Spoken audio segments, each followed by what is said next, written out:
Buenos días, ¿cómo están? Bueno, espero que bien. Bueno, hoy vamos a grabar nuestra tercera clase y nos vamos a enfocar más de lleno en lo que son las causas de la Revolución Francesa.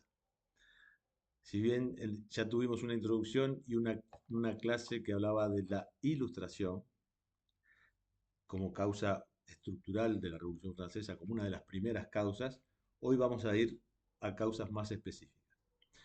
Como les digo siempre, estas son clases aproximativas para aquellos que estén interesados eh, en cursos personales o grupales y también, por supuesto, para aquellos que estén cursando historia de manera curricular a nivel del secundario o a nivel universitario en cualquiera de sus carreras en las cuales tengan la materia historia en distintas especializaciones, historia americana, historia occidental, historia del mundo occidental, etcétera.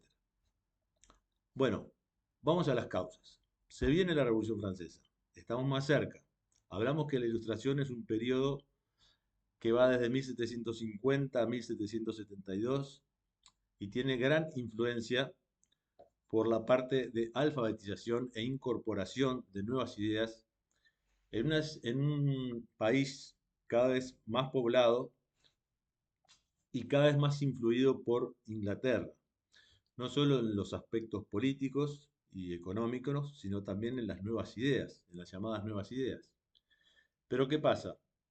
Hacia 1770 ya tenemos los, los primeros síntomas de crisis de la gran nación francesa o del gran absolutismo francés, o la gran monarquía absoluta francesa, que había tenido su apogeo en el siglo XVII con Luis XIV, con aquella frase célebre, el Estado soy yo.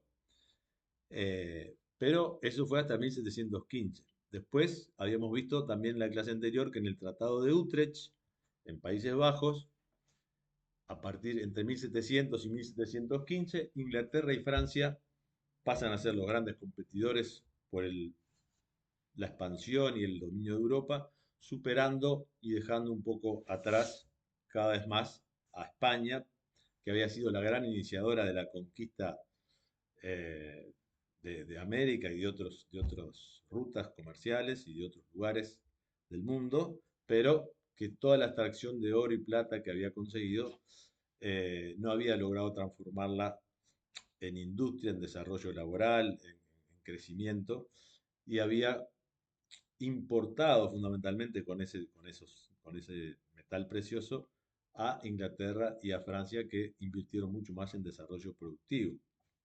Bien, en 1700, 1715 podemos hablar que hay una división, que hay no, no diríamos un empate, pero bueno, están cabeza a cabeza, Inglaterra y Francia. 1750 va a ser un doble punto de inflexión en Francia. En primer lugar, el tema de la ilustración, como necesidad de incorporar una nueva forma de ver el mundo. Ya vimos que mucho también, mucho desde el punto de vista filosófico, mucho desde el punto de vista de las nuevas ideas, mucho desde el punto de vista del separar el poder divino del poder terrenal, es decir, quitarle al rey lentamente sus atributos digamos, de heredero de Dios en el gobierno, pero eh, en cuanto a los resultados, en cuanto a llevar a cabo eso a la parte política, no había habido muchos adelantos, teniendo en cuenta que el sector ilustrado y que difundía las llamadas nuevas ideas era bastante minoritario, aproximadamente un 10%. Lo que venía a partir de 1770 es siempre en relación con Gran Bretaña, como decíamos en la clase anterior, la historia de Gran Bretaña y de Francia van siempre muchas veces de la mano contra un enemigo común o muchas veces rivalizando entre ellas. En 1770, 72, cuando es el periodo de apogeo de la Ilustración, también empieza lentamente a superar Inglaterra a Francia en el concierto internacional. Por ejemplo, a nivel de las pocas colonias que tenía Francia en el norte, en Canadá, en lo que es hoy la actual Canadá, que hasta hoy hay algunos pequeños sectores donde se habla francés, fue hasta en 1500, en 1763 ya fue derrotada y, y le fueron arrebatados grandes territorios. Ahí ya Inglaterra empezaba a ganar la partida, con en la partida en la zona de América, ¿verdad? En el continente, lo que hoy llamamos América del Norte, con un contingente marítimo mucho más desarrollado, habíamos hablado de su condición insular, pero también con su mentalidad, ¿no? Con una burguesía mucho más pujante y una nobleza que acompañaba a esa burguesía en la parte de desarrollo industrial y comercial, no como la nobleza francesa que estaba cada vez más aferrada a su posición de terratenientes y de formar parte de un estamento privilegiado, junto con el clero, que se negaban rotundamente a lo que era el trabajo, una cuestión de sangre.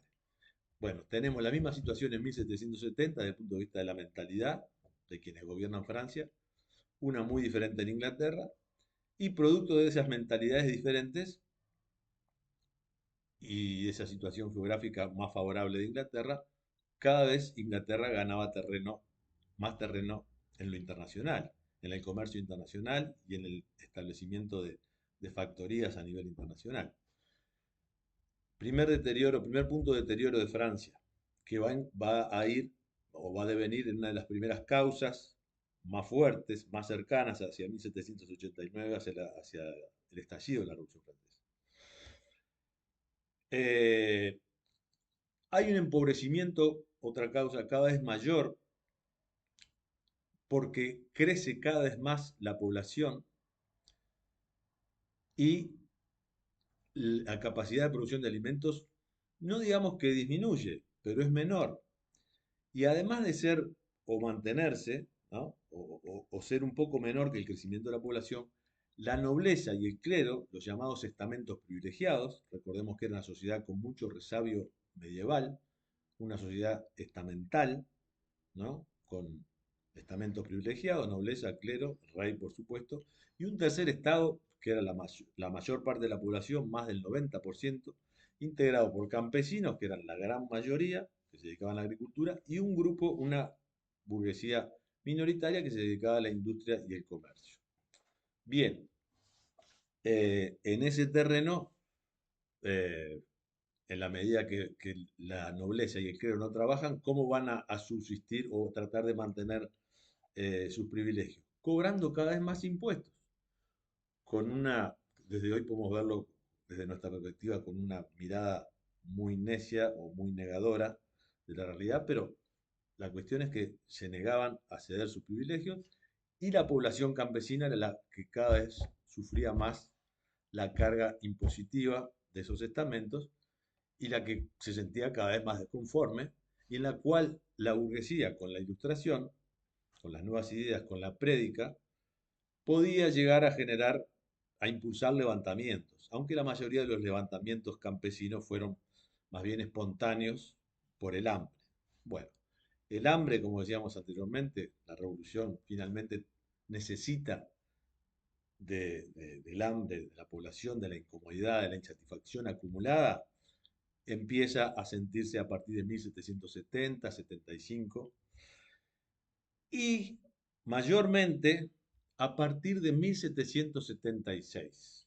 ¿Qué pasa en 1776? Bueno, es la declaratoria de independencia de las colonias inglesas transformándose en los Estados Unidos. Declaratoria de la independencia que siempre lleva un proceso de guerras y de conquista de esa independencia. Una cosa es declarar la independencia y otra cosa es ser independiente. Como pasó en Hispanoamérica, se declaran aproximadamente en 1810 con la Revolución de Mayo en Buenos Aires, pero demoran 15 años en sacarse el yugo de los españoles de encima. Bueno, en las colonias inglesas transformadas en los Estados Unidos demoró un poco menos, pero necesitó entre 1776 y 1783 aproximadamente, por lo menos en la parte más fuerte de revolución independentista y consolidación de la independencia, de la ayuda francesa.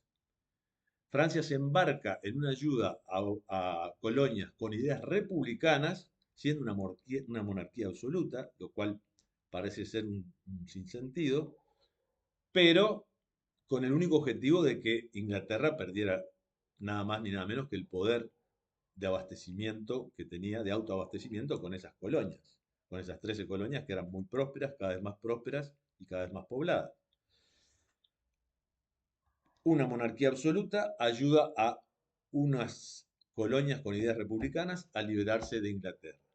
Eso lleva un costo enorme en armas, en víveres, en uniformes, de tal modo que un país, una nación que ya está empobrecida, comenzando a decaer hacia 1770, con el espaldarazo de 1776, 1783, sale triunfante, Inglaterra pierde esas colonias, pero Francia queda totalmente endeudada.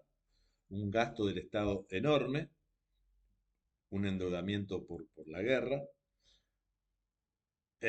a su vez los gastos de la corte cada vez mayores y cada vez más fuerte la carga impositiva hacia la población, lo que va a llegar a un descontento cada vez más general. Eso sumado a una sucesión de malas cosechas entre 1788 y 1789 va a llevar finalmente al estallido revolucionario.